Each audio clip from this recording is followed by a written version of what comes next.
is that a, oh, that's a better fish. Oh, yeah.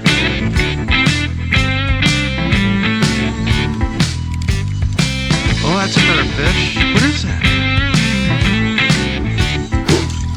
Oh, that's a nice bluegill. So my strategy for today is to, well, we got Big Red out. I want to catch some fish off of Big Red. Every time I take Big Red out, I'm either breaking it in, joyriding, but yeah, I do most of my serious fishing out of the John boat and the kayak, but things are changing. It's at the end of the year. I'm finally getting used to docking this boat. I mean, it's a bigger boat. It catches the wind, you know, but I got it down to where I could do it by myself. So I feel good about that. I feel comfortable. Time to take it on some different boat launches. I'm familiar with this boat launch. I'm familiar with the boat launch in town. A couple other boat launches I'm familiar with. But there's a couple lakes I want to go to before cold water season really sets in. I'm coming up to a waypoint right now I'm really interested in. This is a great drop shot lake and a micro jig lake.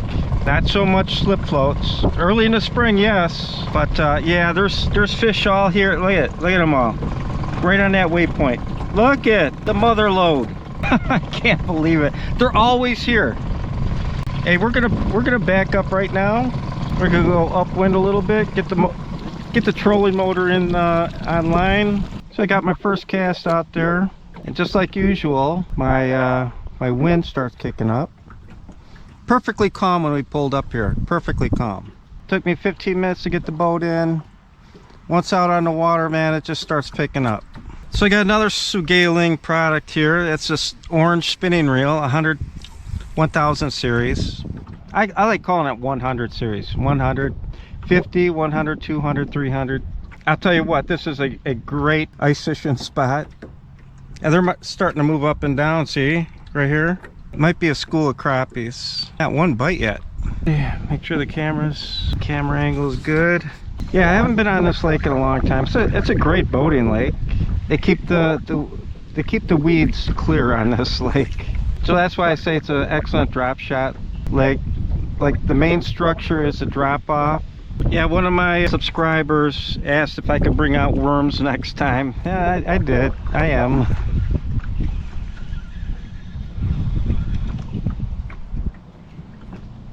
I have several old school worms, monofilament friends. Okay, there's a gravel flat just up the lake here. I don't know what these are, but they're not biting. What a beautiful day. I don't care if we catch anything today. You know what? One of my biggest weaknesses is finding the fish after the fall turnover.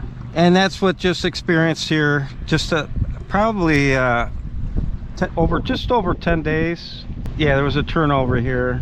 Somebody kept me updated. Look at that activity. All right, one more cast. I don't know why they're not biting. Could be young of the year bluegills. Usually I'll feel a tap out of them. Okay, we move. Okay, so my original strategy is to wow, they're up and down this water column. I should take a micro jig to it. Look at this. All right, where's the micro jig?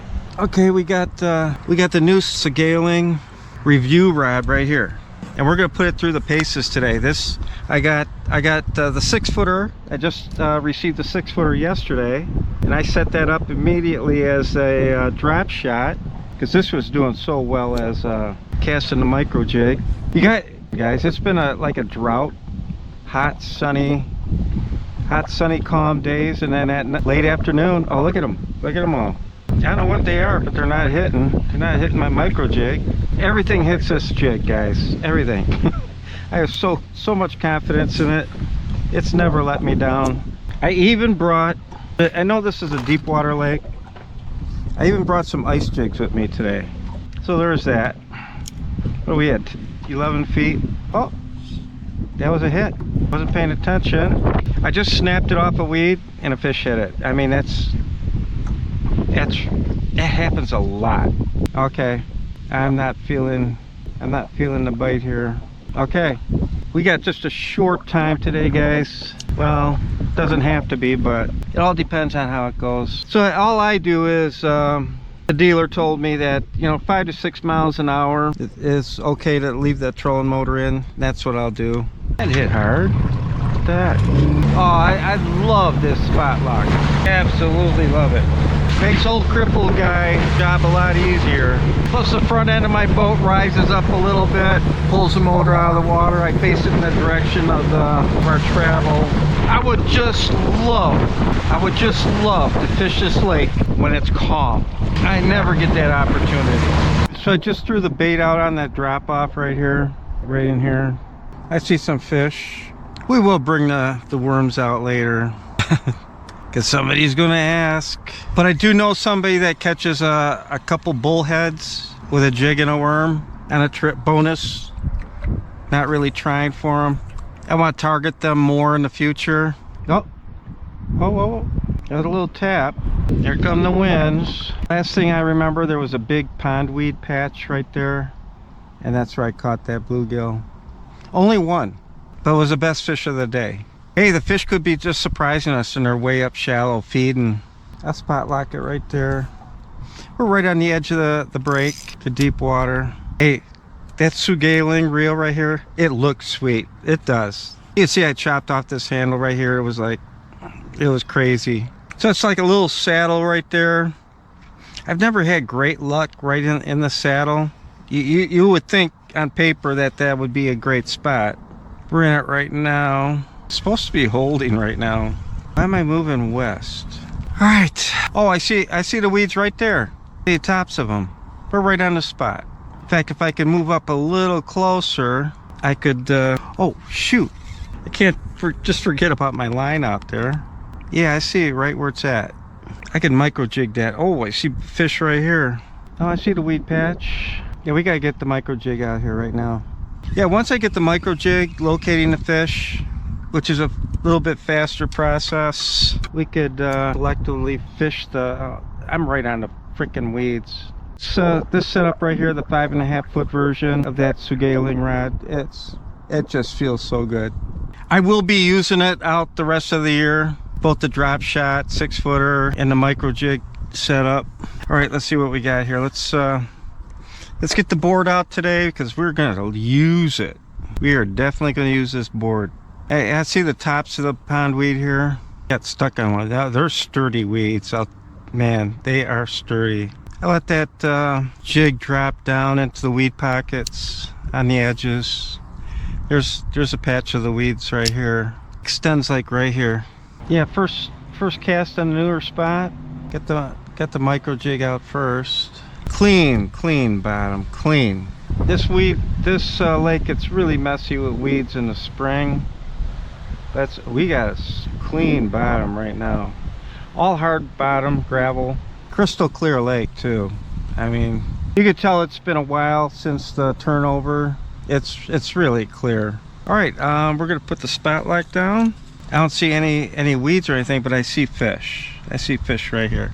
I'm not seeing concentrations of fish. Oh, there's a pod right here, right over them. 8 feet of water right on the break.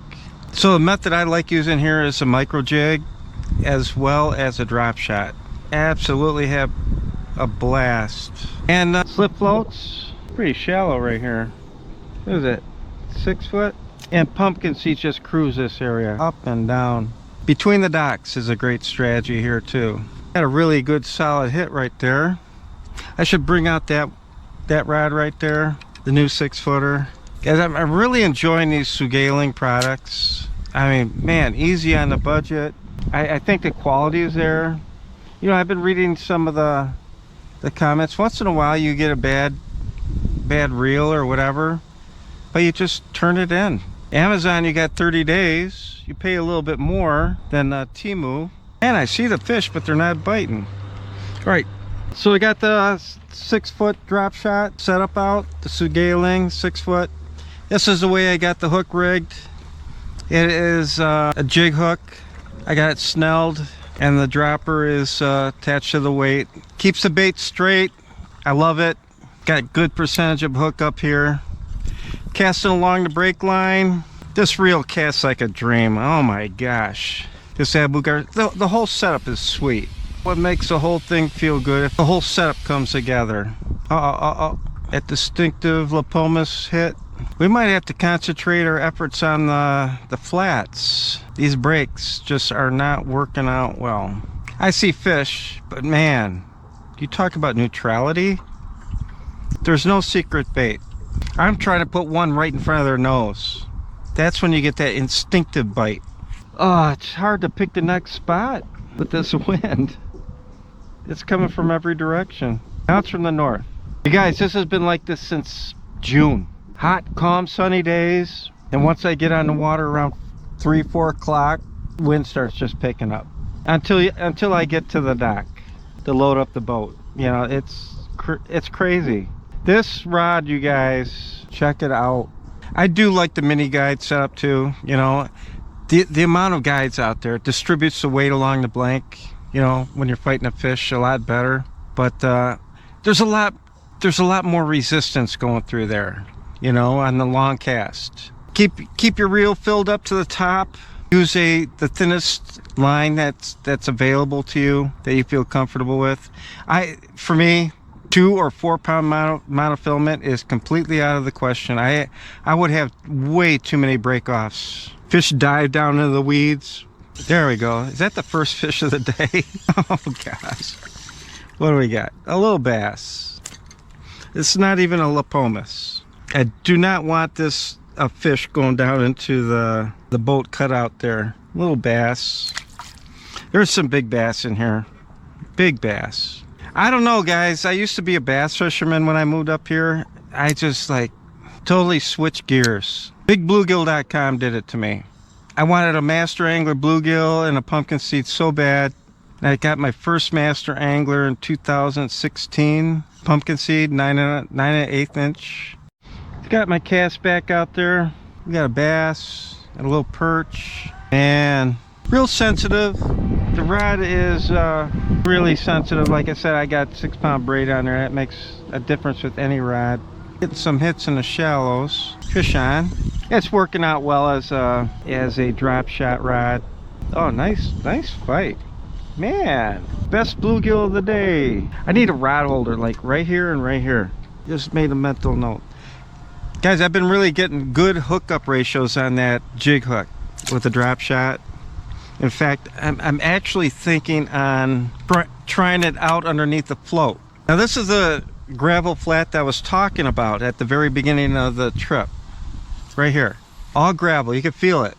And I got the best bluegill of the day right there.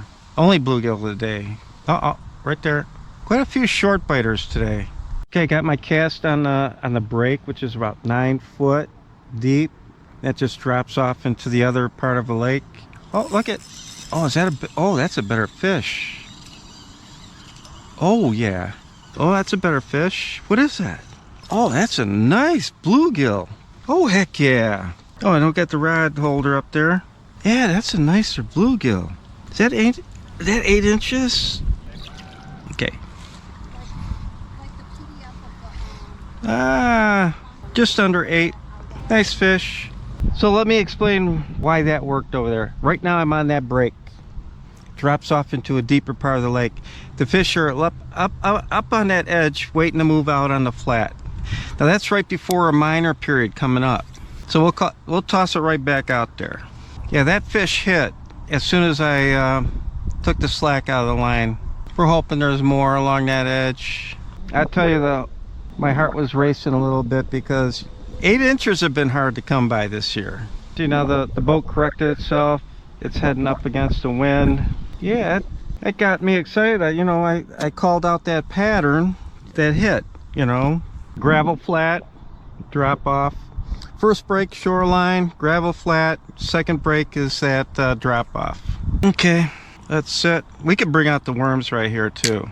No problem. But I just figured give the drop shot routine a little balance. I hardly used it this year, and I got this new setup in my arsenal. Using the same technique on this lake, I caught 2 30-inch class pike within 3 casts, and this setup right here, not too far from here. We were just there in that saddle. All right. Oh, no problem. No problem feeling what the bottom's like. That weight is going from muck, a little bit of a muck, to a hard bottom, gravel, rocks. Okay, there's no concentration there. We're gonna move down, maybe drift a little bit with the wind. So I had to stop at one of my waypoints right here. We're right on the break, the second break to deeper water. This is a waypoint I've had marked for a couple years. I stopped at this waypoint right here and I found this patch of weeds out in the middle of nowhere. So like a patch of weeds like that could be a spot where bluegills would stage. Hey, if you guys could you go over here? Oh, sorry.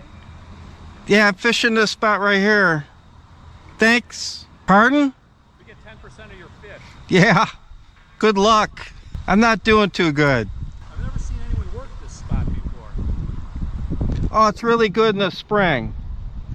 So I haven't been here since June, so I thought I'd give it a shot. Where do they fish?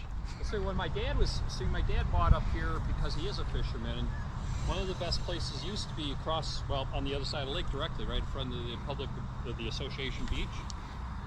See Oh, really? There? Oh, okay. Apparently there's a deep hole over there, and then actually around almost to the dam there's another deep hole there. Oh, okay. But, you know, my dad's been gone 19 years, so things may have changed too. So good luck. Thanks. Yeah. Oh, wow. First cast. Wow. First cast on the spot that the guy told me. So, I don't know, just under 8 on the jig hook. Let's grip him right away. What'd I say? 7.5? 7.5.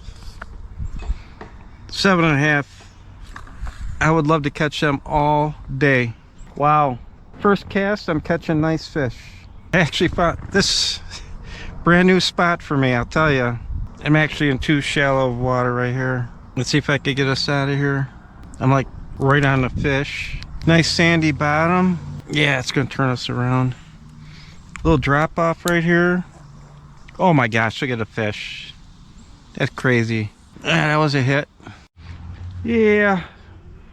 Tried to slip float out there. Tagged this small one, 5.5 inch. But what I've seen is there's a beach with some sand pushed out, and it's quite a bit deeper on the sides of the beach. So it's like a man-made bar that jets out off the shoreline. Caught the nice one right as soon as I got right on the beach, and I tossed it out there. Yeah. So you guys ran out of batteries right there. Spent 3 hours on the lake, went through 2 GoPro batteries, an external battery in the truck, went back to go get it, got to the truck, I said, nah, it's not worth it. We learned today, and it's a knowledge base that you add every time you go fishing. And I fail every single time I go out right after the fall turnover, but I'd like to see what the fish are doing. And today they were scattered, widely scattered, hanging on the edge of the second break, the drop off. You hit that edge, and once in a while you'll find a bluegill situated there. But we ended up with only a handful of fish. I still like going, adding to my knowledge base. The more fails you have, and you know you're going to not do well in these situations, but you still go out and pursue. And that's what drives me. I love fishing. I go out for the challenge. It's always been about a challenge too. It's a large part of the fishing sport for me. So, hey, thanks for tuning in and hanging in there, and we'll see you on the next one.